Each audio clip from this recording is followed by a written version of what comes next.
Hello guys, welcome back to our YouTube channel. तो देखिए, मैं आपका दोस्त अभय आज आप लोगों के साथ लेकर आया हूँ वीडियो, जिसमें आज हम देखने वाले हैं, जैसा कि आप सभी को पता है, दिल्ली यूनिवर्सिटी के सेमेस्टर 1 एंड सेमेस्टर 3 के एग्जाम चल रहे हैं।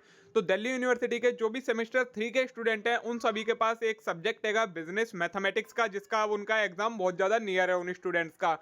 तो मैं आज आप लोगों के साथ लेकर आया हूँ वीडियो, जिसमें आज हम देखेंगे कुछ ऐसे most important, most expected question जो कि आपके एग्जाम्स में आ सकते हैं। तो ये वो क्वेश्चन हैं जो पहले पीवाईक्यूज में आ चुके हैं, या फिर आपके मोस्ट एक्सपेक्टेड क्वेश्चन है, मतलब इसी टाइप के क्वेश्चंस आपके एग्जाम में पूछे जाने वाले हैं। तो बिना देर किए शुरू करेंगे हम अपनी आज की वीडियो। मैं इसमें आपको क्या प्रोवाइड करवा रहा हूँ, क्वेश्चन भी प्रोवाइड करवा रहा हूँ, साथ में उसका सॉल्यूशन भी है, लेकिन उसमें अब एक्सप्लेन करने का टाइम नहीं है क्योंकि बहुत ज़्यादा लॉन्ग वीडियो हो जाएगी। तो मैं आपको उसके सॉल्यूशन प्रोवाइड करवा दे रहा हूँ, क्वेश्चन बता दे रहा हूँ किस यूनिट से आपका और किस टॉपिक पर है।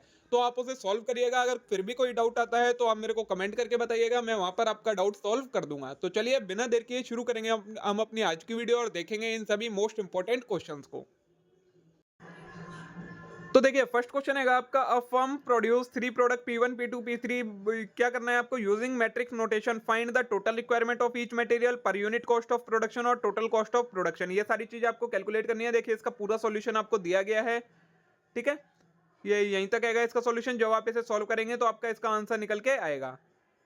फिर नेक्स्ट क्वेश्चन है आपके पास, देखिए, a firm produce three product this using matrix method find. ये सारी चीजें आपको कैलकुलेट करनी है। ऊपर वाले क्वेश्चन की तरह है, थोड़ा सा चेंज होगा, तो आपको इसका भी ये सॉल्यूशन यहाँ पर प्रोवाइड हो रखा है पूरा। अगर कोई चीज समझ में नहीं आती है तो आप कमेंट करिएगा, मैं आपको कमेंट बॉक्स में उसका आंसर प्रोवाइड करवा दूंगा। क्वेश्चन नंबर मेंशन जरूर कर दीजिएगा। नेक्स्ट क्वेश्चन जो इंपॉर्टेंट है वो आपका कुछ इस टाइप का ये क्वेश्चन है। इसमें आपको क्या करना है, मैट्रिक्स ऑपरेशन से फाइंड करना है total demand of each type of car, total demand of each repair part और total combined cost of all repair parts, ठीक है। ये आपका इसका कुछ सॉल्यूशन होने वाला है। नेक्स्ट ये 16 नंबर का क्वेश्चन है जो आपका, इसमें आपको मैट्रिक्स नोटेशन का यूज करके टोटल रिक्वायरमेंट और पर यूनिट कॉस्ट आपको कैलकुलेट करनी है प्रोडक्शन की। नेक्स्ट है आपका ये 23rd नंबर का जो क्वेश्चन है, इसमें आपको रेट ऑफ कमीशन कैलकुलेट करना है ए बी एंड सी का मैट्रिक्स का यूज करके, ठीक है। फिर ये आपका 29th क्वेश्चन है नंबर का जो क्वेश्चन है, इसमें आपको क्या करना है, compute how much the company pay in corporate tax, local tax and donation to Red Cross using Cramer's rule. Cramer's rule का क्वेश्चन है, आपको ये सारी चीजें कैलकुलेट करनी है। ये देखिए, ये आपके कुछ आंसर आएंगे, ठीक है। नेक्स्ट 35th नंबर का क्वेश्चन है, इसमें क्या करना है, determine the technology matrix and test हॉर्डन Simon condition for the viability of system, compute the equilibrium level of output of product when the domestic demand is this, ठीक है। Next है, इसमें आपको क्या करना है, मैट्रिक्स का ही यूज करके ये सारी चीजें आपको कैलकुलेट करनी है। इसमें price of primary input, total value added and so, ये आपका इसका सॉल्यूशन दिया गया है, ठीक है। फिर आपका जो नेक्स्ट क्वेश्चन है वो ये है, यूजिंग सिंप्लेक्स मेथड वाला क्वेश्चन है। ये मैक्सिमाइज फंक्शन और कांस्टेंट दिए हैं, आपको इसको सॉल्व करना है। तो देखिए, आपका इसका ये कंप्लीट सॉल्यूशन बनता है। सिंप्लेक्स मेथड आपको आता ही होगा, ठीक है। नाइन्थ है आपका क्वेश्चन, 9th नंबर का, जिसमें आपको क्या करना है, formulate the linear programming problem और यूजिंग दिस। ये आपको चेक करना है कि ये सही है या नहीं है, ठीक है। ये आपको इसका सॉल्यूशन प्रोवाइड करवाया गया है पूरा। नेक्स्ट क्वेश्चन है, ये आंसर द फॉलोइंग क्वेश्चन। ये आपको एक सिंप्लेक्स टेबल दिया है, इससे आपको ये आपको कुछ पॉइंट 10 क्वेश्चन दिया है, इनके आंसर आपको देने हैं। तो देखिए, इसका सॉल्यूशन आपको ये प्रोवाइड करवा रखा है पूरा, ठीक है। नेक्स्ट है, टोटल कॉस्ट का फंक्शन दिया है, वेयर आउटपुट डिटरमाइन करना है आपको एवरेज कॉस्ट, मार्जिनल कॉस्ट और एवरेज कॉस्ट। ये इसमें आपको किसका डिफरेंशिएशन का यूज करना है और ये सारी चीजें आपको कैलकुलेट करनी है। देखिए, ये average cost, marginal cost and actual cost, ठीक है। फिर ये आपका नेक्स्ट क्वेश्चन है, इसमें आपको क्या करना है, determine demand function, total revenue function, average revenue function and marginal revenue function. वही डिटरमिनेंट का ही यूज होना है इसमें भी, ठीक है। नेक्स्ट क्वेश्चन है आपका ये 59 नंबर का क्वेश्चन है, इसमें आपको find the largest order size of company should allow to receive a maximum revenue. ये आपको इसका सॉल्यूशन दिया गया है, डिफरेंशिएशन का यूज इसमें हो रहा है।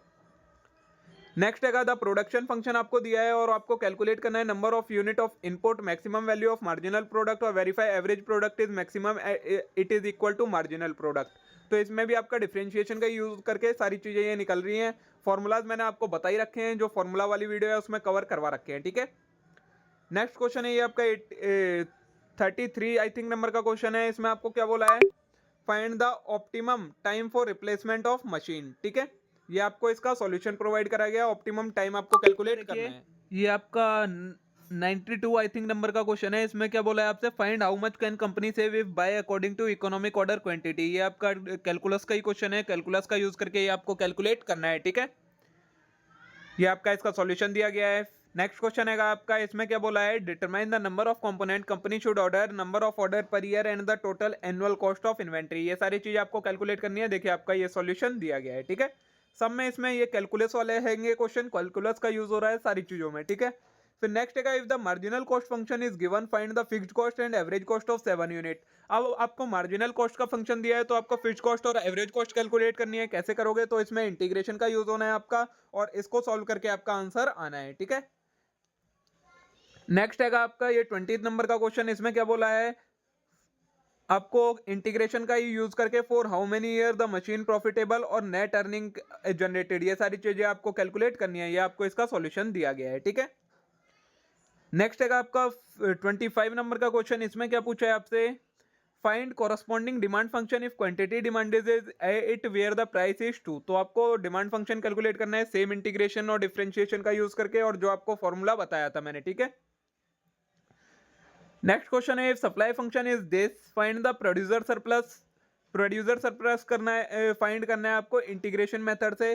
तो ये आपका हैगा, इसका देखिए सॉल्यूशन आपका ये निकल के आएगा कुछ, ठीक है। ये आपका फाइनल आंसर है यहाँ पर। नेक्स्ट 37 नंबर का क्वेश्चन है, इसमें क्या बोला है, determine the consumer and producer surplus at equilibrium price. Producer और कंज्यूमर सरप्लस निकालना है इक्विलिब्रियम प्राइस पर, ठीक है। तो ये आपका इसका सॉल्यूशन है, ये आपका इसका फाइनल आंसर हो गया। नेक्स्ट है ये क्वेश्चन, इसमें find the money deposited and interest rate. Money deposit कितना है और इंटरेस्ट रेट कितना है, ये फाइंड करना है। ये आपका इसका आंसर आएगा।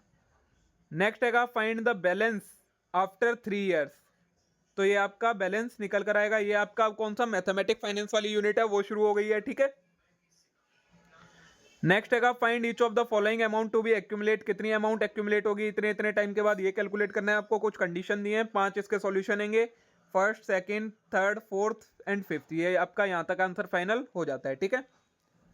देखिए 29 नंबर का क्वेश्चन है। इसमें आपको क्या करना है, if the interest rate is this compounded annually, amount आपको कैलकुलेट करनी है। ये आपका इसका सॉल्यूशन है, ठीक है। नेक्स्ट क्वेश्चन है, इसमें आपको बोला है if the rate of interest is 10% per annum effective find the value of n. N की वैल्यू कैलकुलेट करनी है आपको। ये निकल के आई है 5 इयर्स, ठीक है। फिर 41 नंबर का क्वेश्चन है। इसमें आपसे क्या बोला है, what is the book value of computer at the end of 3rd year. अगर ये दो कंडीशन के अकॉर्डिंग आपको सॉल्यूशन करना है इसका। नेक्स्ट है आपका ये 61 क्वेश्चन। इसमें क्या बोला है, what was the cash price of house and cash price calculate करना है। बाकी ये आपकी 3 और चीजें दी हैं, ये सारी चीजें कैलकुलेट करनी है। ये आपका मैथमेटिक्स और फाइनेंस का है, सारा कंपाउंडेड और उसका ही सारा काम है, ठीक है।